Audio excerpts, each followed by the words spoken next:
निलेश लंकेंच्या स्वाभिमानी जनसंवाद यात्रेला सुरुवात झालेली आहे। सामान्य माणूस पुढे आला की त्याला दाबण्याचा प्रयत्न केला जातो असं लंकेंनी यावेळेला म्हटलेलं आहे। निलेश लंकेंच्या प्रचाराला आजपासून सुरुवात झाली। स्वाभिमानी जनसंवाद यात्रेच्या माध्यमातून त्यांनी आपल्या प्रचाराला सुरुवात केली आहे। स्वाभिमानी जनसंवाद यात्रेला आजपासून सुरुवात झालेली आहे। मोठ्या देवीचं दर्शन घेऊन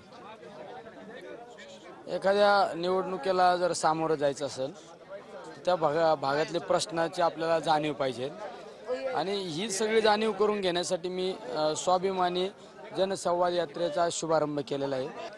खरं आज तुम्ही ह्या यात्रेला सुरुवात केली। ह्या यात्रेच्या दरम्यान एक जे तुम्ही पॉम्पलेट वाटलं त्याच्यामध्ये एक लिहिलेलं आहे की ह्या ठिकाणी अनेक ठिकाणी तुम्हाला दडपशाहीचा प्रयत्न झाला, हुकुमशाहीचा प्रयत्न झाला, अनेक प्रकारचा त्रास देण्याचा प्रयत्न झालेला आहे, अशा पद्धतीचं ह्या ठिकाणी वक्तव्य केलेलं आहे। सगळ्या दुनियाला माहिती आहे ना, राजकारणामध्ये राजकारण हे विचारांची लढाई, ती विचारांनी लढली पाहिजे।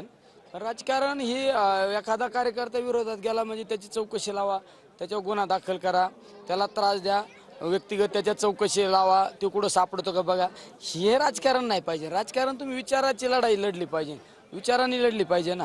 तर तू सिनियर लोक आहे पण असं चुकीचं पद्धती सगळ्या जिल्ह्याला माहिती आहे ना, मी सांगायची काय गरज आहे। म्हणजे तुमच्या घातपाताचा देखील प्रयत्न झाला होता। पहा वेळ आल्यानंतर सगळं जनतेची ताकद आशीर्वाद आपल्या पाठीशी आहे ना। सगळे प्रकार तुमच्या बाबतीत वापरून झाले, साम नाम दंडभेट। राजकारण कसं असतं, राजकारणात कधी कधी सर्वसामान्य कुटुंबातला एखादा जर माणूस राजकारणात पुढे आला तर त्याला दाबण्याचा प्रयत्न केला जातो ना, अशा प्रकारचा प्रयत्न होतच असतो ना। कॅमेरा तुषार नंदरसह कुणाल जायकर, TV9 मराठी, पाथर्डी, अहमदनगर।